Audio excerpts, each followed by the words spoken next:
ఈ కథ నా స్నేహితుడు రమేష్కి జరిగిన నిజమైన సంఘటన. అతను నల్గొండ జిల్లాలోని ఒక చిన్న ఊర్లో ఉంటాడు. ప్రతి ఏటా మహాశివరాత్రికి వారి ఊరికి సమీపంలో ఉన్న పురాతన శివాలయానికి వెళ్లి జాగరణ చేస్తూ ఉండేవాడు. కానీ గత ఏడాది జరిగిన అనుభవం అతని జీవితాన్ని మారుస్తుందని అతనికి అప్పుడు ఊహ కూడా లేదు. రమేష్కి చిన్నప్పటి నుంచే భక్తి ఎక్కువ. మహాశివరాత్రి రోజున ఉపవాసం చేసి రాత్రంతా జాగరణ చేయడం అతనికి అలవాటు. ఆ ఆలయం చాలా పురాతనమైనది. ఆ గుడి అడవి మధ్యలో లోతుగా ఉంది. సాధారణ రోజుల్లో అక్కడికి ఎవరైనా వెళ్ళడానికి భయపడేవారు. కానీ మహాశివరాత్రి రోజు మాత్రమే భక్తులతో కలకలలాడేది. అదే రోజు రాత్రి రమేష్ అతని నలుగురు స్నేహితులతో కలిసి ఆలయానికి వెళ్ళాడు. భక్తి ఉత్సాహంతో రాత్రంతా అక్కడే ఉండాలని నిర్ణయించుకున్నారు. ఆలయ ప్రధాన గర్భగుడి దగ్గర ఉన్న పెద్ద మండపంలో భక్తులు భజనలు చేస్తూ ఉండగా రమేష్ తన స్నేహితులతో ఆలయం చుట్టూ తిరిగి అక్కడ రహస్యాలను తెలుసుకోవాలని అనుకున్నాడు. కానీ ఒక వృద్ధా భక్తుడు వారిని ఆపుతూ రాత్రి ఆలయం వెనుక వైపు వెళ్ళొద్దు, అక్కడ ఎవరో ఉన్నారు అని హెచ్చరించాడు. అయితే రమేష్ ఆ మాటను పట్టించుకోలేదు. ఆలయం వెనక వైపు అడవి చాలా దట్టంగా ఉండేది. అక్కడ ఒక చిన్న గుడి కూడా ఉండేది, కానీ అది చాలా ఏళ్లుగా వదిలేసినట్టుగా కనిపించేది. రమేష్ కు సహజంగానే రహస్యమైన విషయాలను అన్వేషించడం, దేవుళ్ళ కథలు, మంత్రాలు, ధ్యానం లాంటి ఆధ్యాత్మిక విషయాలను లోతుగా తెలుసుకోవడం అతనికి చాలా ఇష్టం. ఆ చిన్న గుడిని దగ్గరకు వెళ్లి చూడాలని అతను నిర్ణయించుకున్నాడు. రమేష్ తన స్నేహితులతో పాటు ఆలయం వెనక వైపు నడవసాగాడు.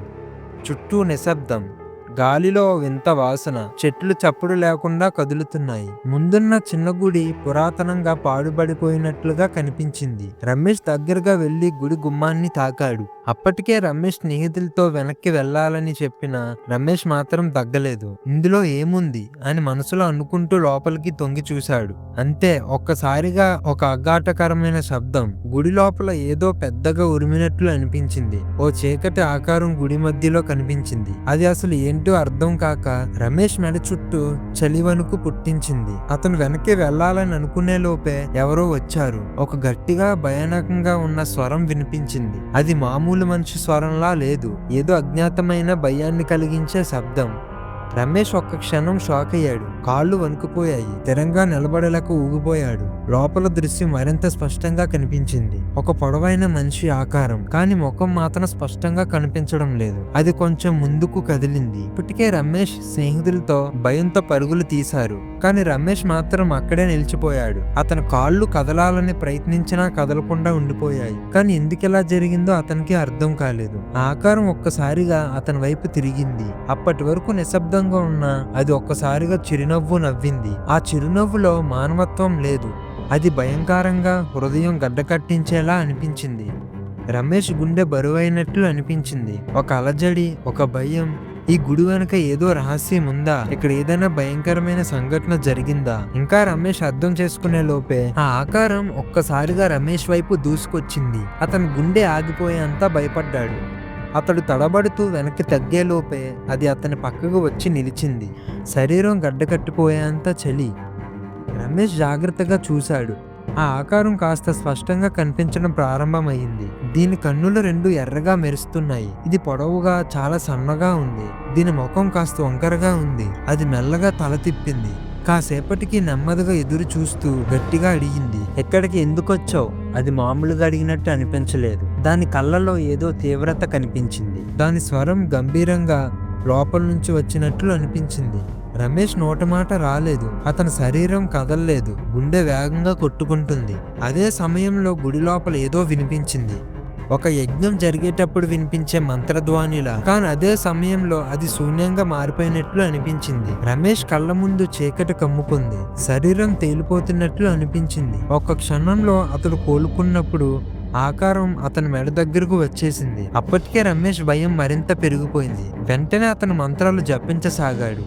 ఓం నమ శివాయ అంటూ గట్టిగా పలికాడు. ఆ శబ్దం వినగానే ఆకారం ఒక్కసారిగా వెనక్కి తిరిగి చూసింది. దాని కళ్ళల్లో ఏదో తెలియని ఆందోళన, అసహజమైన ఉద్వేగం కనిపించాయి. అదే సమయంలో ఆలయం నుండి గంటలు మ్రోగాయి. రమేష్ ఒక్కసారిగా వెనక్కి పరిగెత్తాడు. అతని కాళ్ళు వణికిపోయాయి. కానీ మనసు మాత్రం వెంటనే అక్కడి నుండి వెళ్ళిపోవాలని గట్టిగా చెబుతుంది. ఆకారం వెనక నుంచి చూస్తూనే ఉంది. ఇంకా తిరిగి రావద్దు, అది మెల్లగా చెప్పింది. ఆ మాటలు అతని చెవుల్లో మారిమ్రోగాయి. దాంతో అతని గుండె వేగంగా కొట్టుకుంది. రమేష్ గుడి ప్రధాన ప్రాంగణానికి చేరుకునే లోపే వెనక వైపు నుంచి ఏదో తెలియని గట్టిగా శబ్దాలు వినిపించాయి. ఆ కేకలు మామూలుగా లేవు.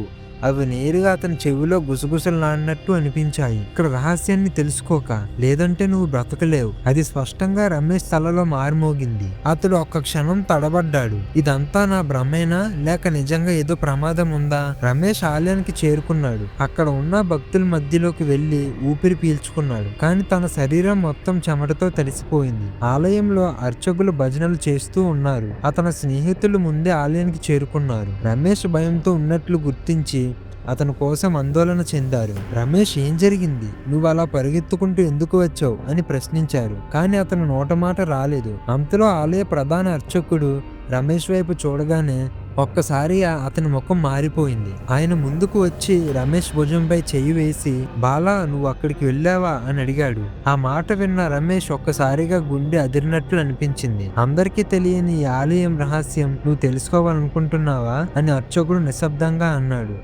రమేష్ ఆశ్చర్యంతో అర్చకుడిని చూశాడు. ఇక్కడ ఏదైనా రహస్యం ఉందా అని సందేహంగా అడిగాడు.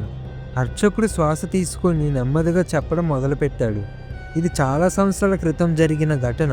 ఇక్కడ ఒక యువకుడు తపస్సు చేసేవాడని చెబుతారు. అతని భక్తిని చూసి స్వయంగా శివుడు ప్రత్యక్షమయ్యాడని చెబుతారు.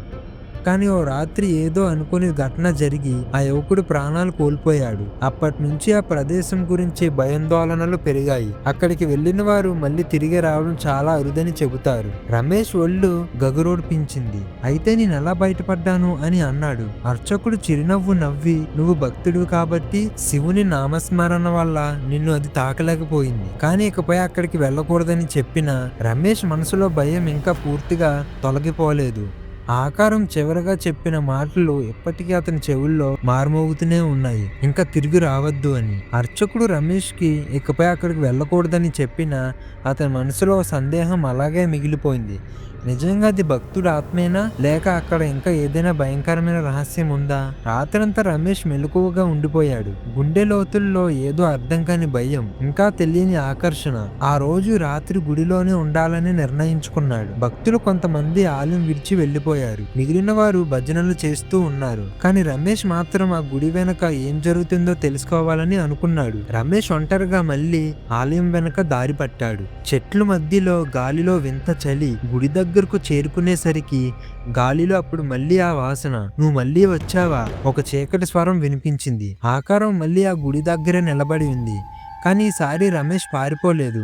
అతని మనసులో ఒక్కటే నిశ్చయం, ఈ రోజు నిజం బయటపెట్టాలి. నీకు నిజంగా ఏం కావాలి అని రమేష్ గట్టిగా ప్రశ్నించాడు. ఆ స్వరం క్షణక్షణానికి భయంకరంగా మారింది. నా తపస్సు పూర్తవ్వలేదు, నా ఆత్మ ఇక్కడే చిక్కుకుపోయింది. 1-2 క్షణాల పాటు రమేష్కు ఏం అర్థం కాలేదు. ఆత్మ ఎందుకు ఇక్కడే ఉందని అనుకుంటుంది. నిజం బయటపడుతుంది, అసలు రహస్యం బయటకు వస్తుంది. ఒకంత ధైర్యం చేసి రమేష్ అడిగాడు, ఎందుకు నీ తపస్సు పూర్తవలేదు? అప్పుడు ఆకారం తల వంచి నిశ్శబ్దంగా ఉండిపోయింది. నన్నెవరో చంపారు, నేను తపస్సు ముగించలేకపోయాను. ఈ మాటలు వినగానే రమేష్ హృదయం ఒక్కసారిగా ఉలిక్కిపడింది. అసలు నీకేం జరిగింది? అప్పుడు ఆత్మ మెల్లగా చెబుతూ, అది తపస్సు చేస్తున్న రోజుల్లో కొంతమంది దుండగులు రాత్రి వచ్చి అతని మీద దాడి చేశారు. అతని ఆస్తి కోసం అతని జీవితాన్ని బలి చేశారు. అయితే అతని ఆత్మ అసలు శివుడిని దర్శించకుండానే అక్కడే చిక్కుకుపోయింది. రమేష్ ఒక్కసారిగా అర్థం చేసుకున్నాడు, ఈ ఆత్మ శివుని దర్శనాన్ని పొందితే శాంతి పొందుతుంది అని. రమేష్ ఓ నమఃశివాయ అని గట్టిగా జపించడం మొదలుపెట్టాడు. ఆకారం ఒక్కసారిగా వెనక్కి తొంగి చూసింది. కళ్ళలో భయం తగ్గిపోయి ఓ విచిత్రమైన ప్రశాంతత కనిపించింది. ఆ క్షణంలో ఆకారం నెమ్మదిగా వెలుతురులో కలిసిపోయింది. ఆలోచించిన విధంగా గుడి గర్భగుడిలోని శివలింగం దగ్గర పెద్దగా గంట మ్రోగింది. రమేష్కి అర్థమైంది, ఆ ఆత్మ ఎట్టకేలకు శాంతి పొందింది. ఆ తర్వాత రమేష్ ఎన్నోసార్లు ఆలయానికి వెళ్ళిన ఆ చిన్న గుడి దగ్గర ఏమీ కనిపించలేదు. ఆ ఊర్లో కొంతమంది వృద్ధులు ఇప్పటికీ చెబుతారు, ఆత్మశాంతి పొందిన రోజు గుడి గంటలు ఎప్పటిలా మ్రోగలేదు, ఏదో ప్రత్యేకంగా లోతైనగా వినిపించాయి. ఆత్మ నిజంగా శాంతి పొందిందా అని అందరూ అనుకున్నారు. మీకు ఈ కథ ఎలా అనిపించింది? కమెంట్ చెయ్యండి. మరిన్ని ఆసక్తికరమైన కథల కోసం మన ఛానల్ని సబ్స్క్రైబ్ చేయండి.